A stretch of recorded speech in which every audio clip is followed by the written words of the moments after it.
go ahead and introduce me? Oh, yes, I want to have this nifty thing that I don't know if I'll be able to read or not.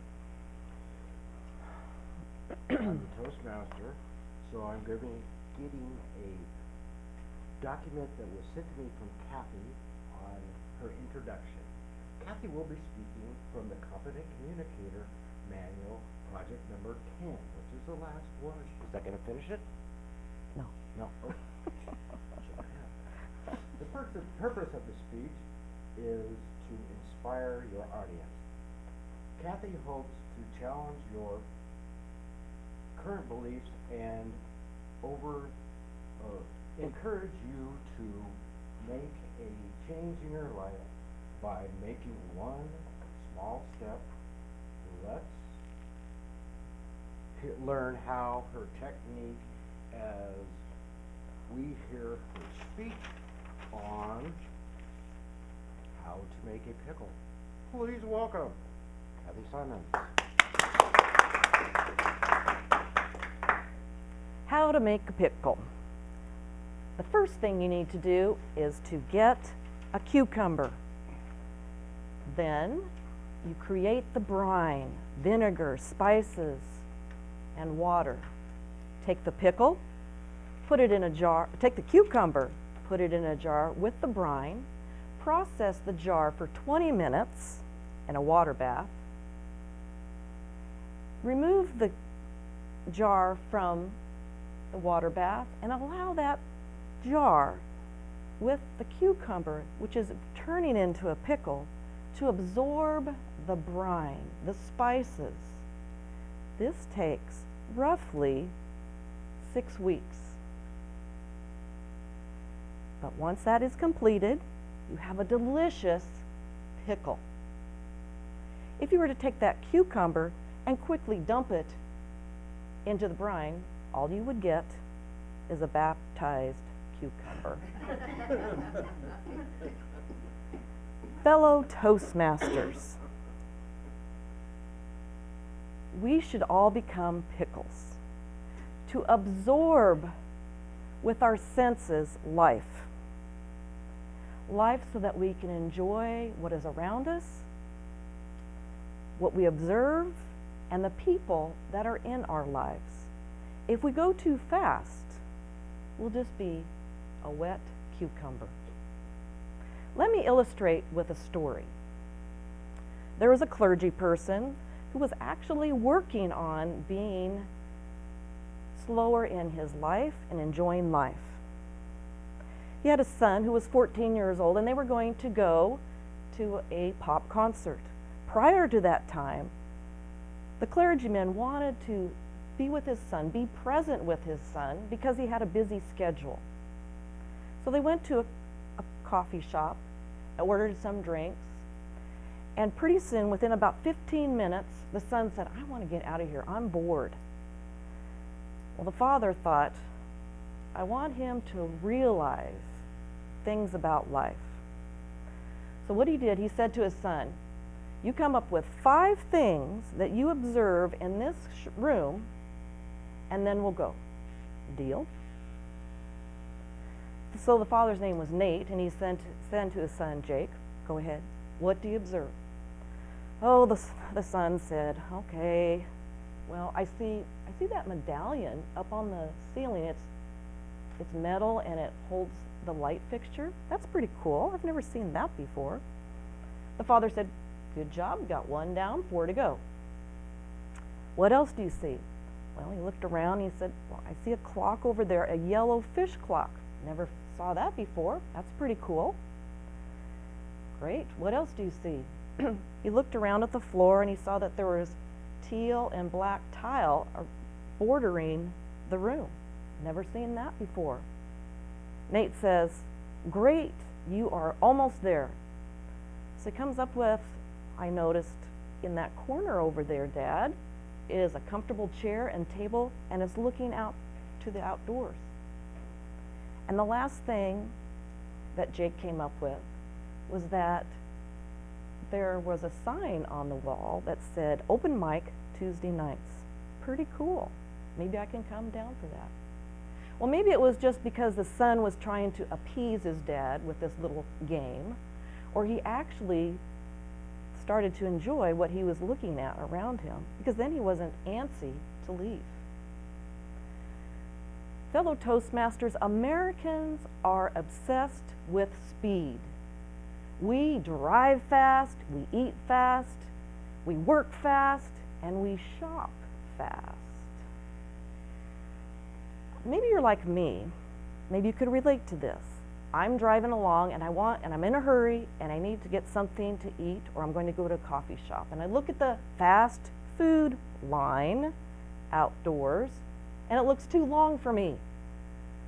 So I go inside because I'm going to make it quicker, and I stand in line waiting for my drink, only to notice in the drive-up window is the person who is now getting ordered. Their order is being placed, which I was behind if I would have stayed in the line outside.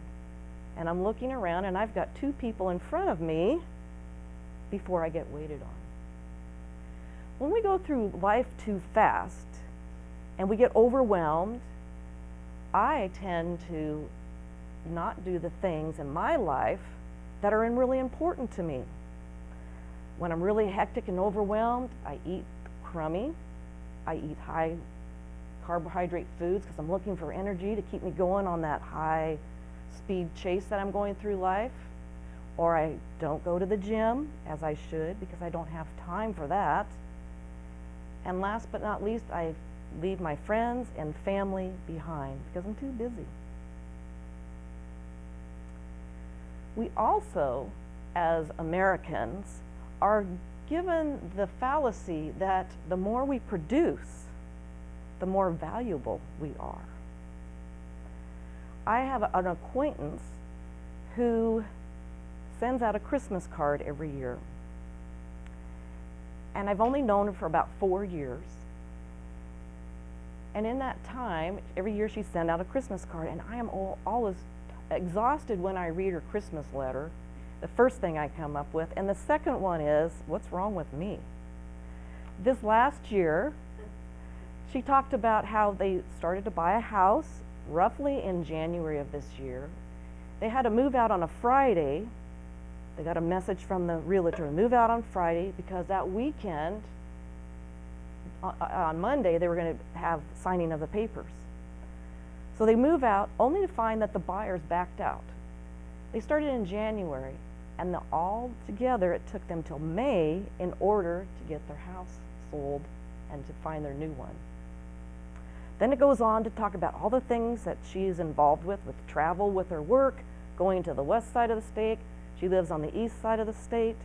All of these things that she did. And then she's involved in another organization and another one, and church and work. And at the end of the letter, I thought, what is wrong with me? And man, I'm exhausted by reading this letter. Technology is good for us, but technology also robs us of our peacefulness. It's great to have a computer, a cell phone, a tablet, but those aren't something that we want to have alongside of us each day. Have you ever noticed how we're starting to educate our young ones to using technology and not having any peaceful time in our lives? When you take a child anymore on a trip, they have a movie to watch at the top of the car or a tablet to play games with. Whatever happened to I Spy car games when you were in the car? Or license plate bingo?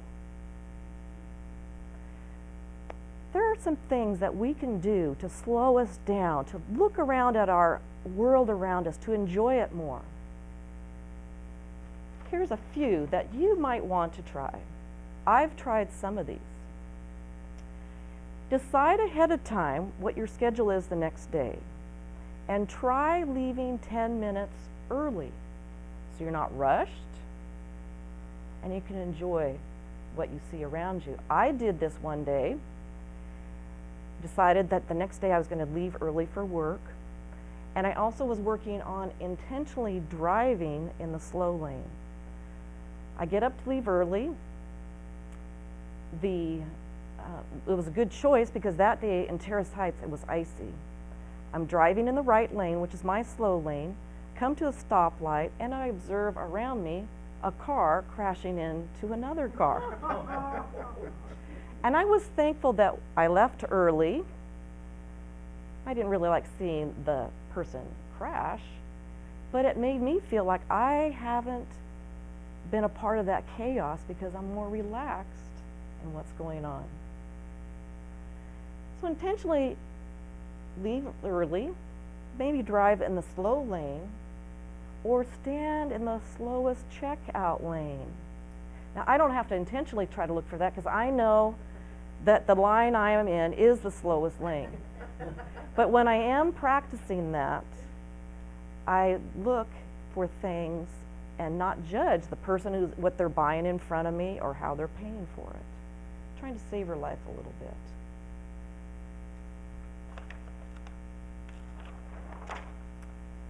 Set aside an hour a day just to be a sloth. Take time just to enjoy life. And then cut out TV or any form of media for the day. Try that. See how peaceful your life might be. Fellow Toastmasters, we can go through life feeling that we have to drive fast, but watch out for the speed limit. We can get into the mindset that the more we produce, the more valuable we are. Don't buy into it. And technology is good, but not beside us all day long. If you practice one of these, just one of these, I hope that you get to savor life and enjoy it and become a pickle. Mr. Toastmaster.